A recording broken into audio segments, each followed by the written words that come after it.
అధ్యాయము 23 నుంచి 25 వరకు చదువుతాం.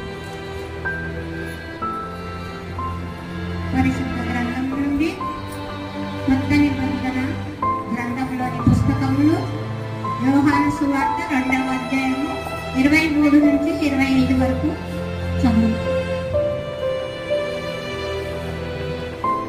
ఆయన పస్కా పండుగ సమయమున యెరూషలేములో ఉండగా ఆ పండుగలో అనేకులు ఆయన చేసిన సూచక క్రియలను చూచి ఆయన నామమందు విశ్వాసముంచి, అయితే యేసు అందరినీ ఎరిగిన వాడు కనుక ఆయన తమను వారి వశం చేసుకొనలేదు.